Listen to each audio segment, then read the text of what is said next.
ඇඹුල cooking YouTube නාලිකාව වෙත මං ඔයාලව ආදරෙන් පිළිගන්නවා. ඉතින් යාළුවනේ මං අද ඔයාලට අරගෙන ආවා ඊටාම රසවත් ඉක්මනින් පහසුවෙන් ගෙදරදීම එළවලු රොටියක් හදාගන්නේ කොහොමද කියලා දෙන්න. ඉතින් මගේ channel එක හොඳයි නම් මාව subscribe කරන්න. මුලින්ම අපි බලමු මේ සඳහා අවශ්‍ය ද්‍රව්‍ය මොනවාද කියලා.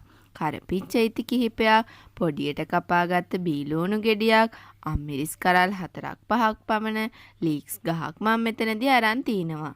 අලගෙඩි 4ක් තම්බලා, රස අනුව ලුණු, ගම්මිරිස් මේස හැඳි 1ක්, පොල් තෙල් මෙතනදී අවශ්‍ය වෙනවා, වතුර කෝප්පයක් අවශ්‍ය වෙනවා. ඒ වගේම පාන් පිටි 150ක් මම මෙතනදී අරගෙන තිනවා. මුලින්ම කරන්න ඕන අපේ අල ටික පොඩියට පොඩි කරගන්න ඕනේ.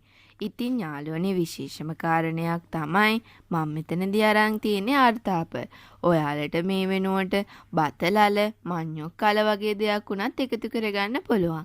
තවත් විශේෂම දෙයක් තමයි යාළුවනේ මෙන්න මේ ආකාරයට ගෑරුප්පුවක් ආදාරෙන් අපේ අල ටික හොඳට පොඩි වෙන්න පොඩි කරගන්න ඉතාමත් පහසුයි.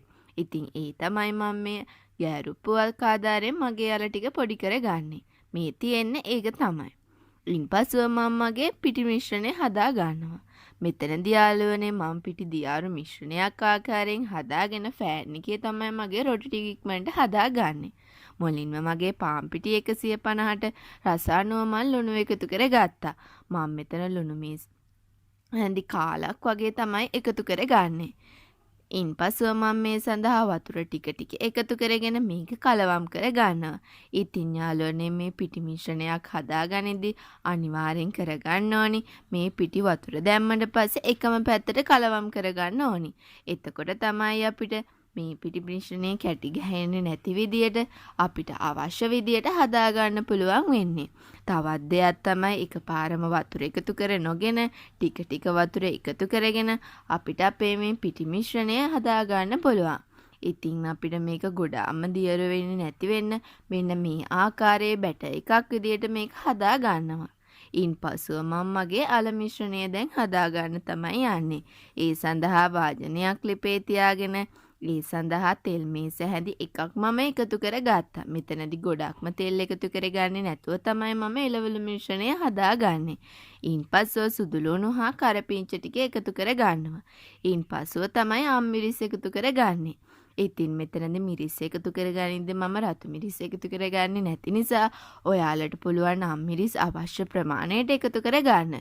චූටි ළමයි ඉන්නව නම් අම්මිරිස් එකතු කරගන්නේ නැතුව ගම්මිරිස් වලින් පමණක් අපිට මේක හදාගන්නත් පුළුවන්.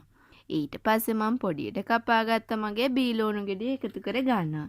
ඉතින් දැන් මේ මිශ්‍රණය හොඳින් මම මේ ටික ඔක්කොම එකතු කරගෙන කලවම් කරගන්නවා. ඉතින් යාළුවනේ මෙතනදී අවශ්‍ය විදියට තමයි ලුණු එකතු කරගන්නේ. අපි බැටර් එකටත් ලුණු එකතු කරගත්තා.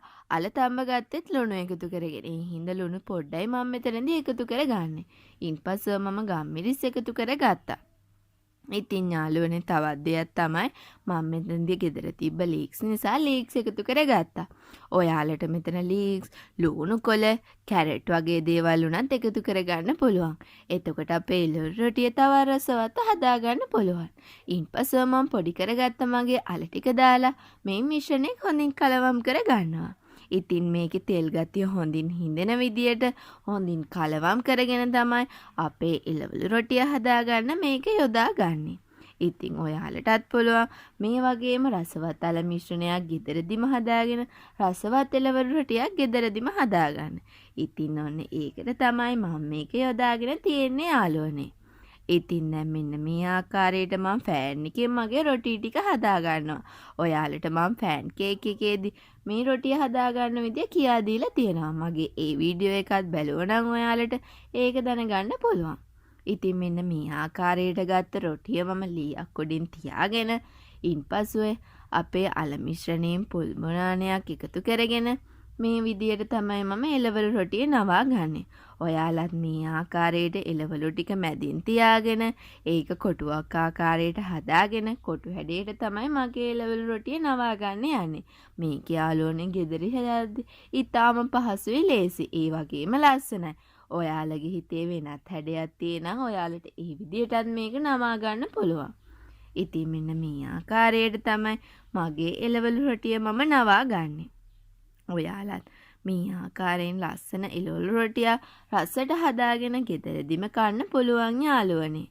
මෙන්න මෙහෙම තමයි යාළුවනේ මගේ මම එළවලු රොටිය හදාගත්තේ. ඉතින් පස්සේ මම කබලක් ලිපේ තියාගෙන මගේ එළවලු රොටි ටික හොඳින් පුච්ච ගන්නවා. එතරම්දි සැලකිලිමත් වෙන්න ඕනි යාළුවනේ. අපි කබල ලිපේ තියාගත්තට පස්සේ කබලෙත් තෙල් ගානවා.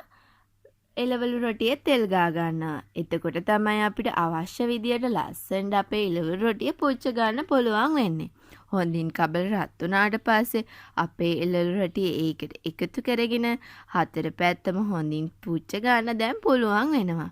ඉතින් මේ විදිහටම රසවත් එළවලු රොටිය ඊටාම ඉක්මනින් පහසුවෙන් ඔයාලට ගෙදරදී එක හදාගෙන යාළුවෙක් එනවන අමුත්තෙක් එනවන එහෙම නැත්නම් හවස තේ වේලකට එකතු කරගන්න පුළුවන්. තවත් විශේෂම කාරණයක් තමයි යාළුවනේ මේක ඉක්මනින් හදාගන්න පුළුවන් හින්දා සොයන් රැකියාවක් කරන අයෙකුට උනත් මේක ඉක්මනින් Tamanට උදේගේ හදාගන්න පුළුවන්.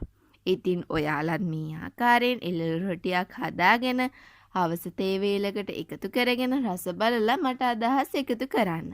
ඉතින් මගේ කමෙන්ට් බොක්ස් එකේ ඔයාලගේ අදහස් එකතු කරන්න පුළුවන්. ඉතින් මේ වගේම තවත් රසවත් වීඩියෝ එකකින් මම ඔයාලව හමු වෙන්න එන්නම්.